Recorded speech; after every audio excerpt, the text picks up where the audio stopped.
What is going on, everyone? Badger here. Sure to like and sub, and let's get into this.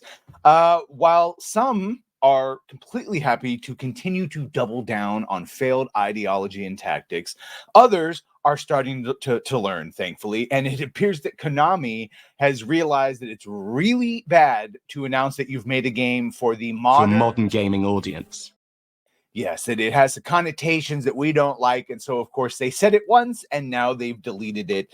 Konami, the publisher of Bloober Team's upcoming remake of Silent Hill 2, has deleted the post announcing that the game was designed for the aforementioned modern gaming audience.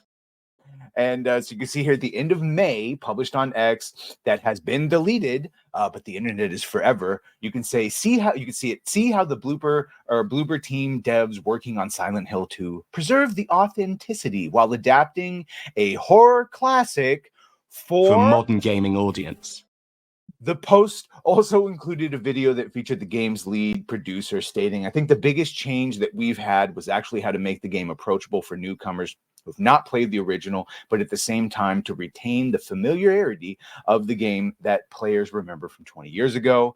It had the creative designer and lead director. Our goal from the very beginning was to maintain the game's atmosphere while modernizing the gameplay to make it competitive in 2024. Now, the ironic thing here is I actually do think, and I said it at the time when we covered this video, that they actually do mean it. And they don't mean the modern gaming audience is in a bunch of ideology. They do mean like modern quality of life improvements, gameplay, just things you would expect from a 2024 game, while keeping it in line with the authenticity of the past. That being said, when you hear modern gaming audience, that's why we play that clip, because you know what everyone thinks and they know what everyone thinks, which is why it seems they've deleted it. The video also featured commentary from the senior narrative designer. We know those narrative designers who explained how the company changed the story. In the remake, the story remains largely the same. However, with the magic of modern technology, we're able to expand on some of its aspects, cell phones, shit like that. The hardest was designing combat. We want to be as faithful as possible to the original game, but we also want players to feel satisfaction while playing. Remember that we need to fit in the horror genre. The post from Konami appeared to confirm suspicions that the game was being injected with DEI agenda. Well, again, I'm making more the point that they keep talking about a modern sense of gameplay, but pattern recognition and goodwill is gone, and pattern recognition is at a 10 on everyone, which is exactly what we're seeing with Ghost of Yote, where it doesn't look overtly woke, but everyone goes because we've seen it done before. You here, Manga Lawyer shared his suspicions.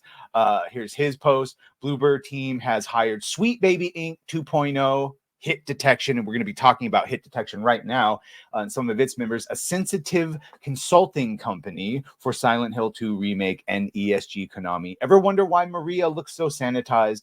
Not spoiling the game, but it's over, bros. Pack your things. When they said modern audience, they meant for modern gaming audience. And here is, unfortunately, along comes a spider. Hit detection employee Jacob Geller recently confirming that, yes, they did work on the game with the company. And you can see here, surprise, I consulted on Silent Hill 2 remake, blah, blah, blah. Bet you had a real great time doing it. The problem is he's not too fan of us, of gamers. And so when someone asks, I'm curious, what's the dumbest idea that you had that nevertheless believe will, if implemented, make the world a better place? And he says no gamers. So he hates the people that he makes his products for. That's nice. Honestly, the fact that gamers don't think of Taro and Kojima as totally fits politics in games means anything about race or gender and nothing else. He's just mad that we don't like his politics. NPR is very worried that gaming is going to turn kids into Yahtzees.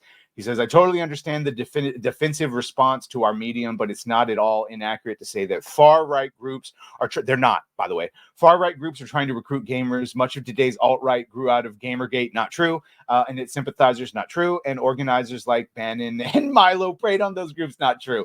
Gamers lose their minds if someone reviews Destiny 2 without having played 10,000 hours of Destiny 1, but can't understand that decisions about uteruses shouldn't be made by people who don't have them. Yeah. We have sperm. And the decisions regarding those things have 50% of our genetic material. So yes, indeed, I don't give a fuck if we don't own the garage. We do own part of the car. So we have a say in it. Jacob Geller, maybe there'd be more girl gamers if guy gamers didn't act so incredibly unlikable. Oh boy. There are plenty of girl gamers. There are plenty. They just don't speak out loud because guys like you, Jacob, come and try to fuck them. You pretend that you're an ally, and then you come and you try to sidle up next to them and get in there because you're too much of a tricksy snake to do it any other way. Ugh, male feminists, the absolute worst. You know who I blame? I just like that clip. Anyway, let me know what you think about this. Do you have any desire to play this? Any hope whatsoever now that DEI? Because Konami itself, I can say that they're talking about modern day in the sense of gameplay and quality of life improvements in the game. But that asshole from Hit Detected, nah, it's probably going to be woke. Sweet Baby Inc. 2.0. Let me know what you think. Either way. Yeah. Weird. Make sure to like, share, and sub if you have done that. Thank you. If you're going to do that, thank you. And well, bye.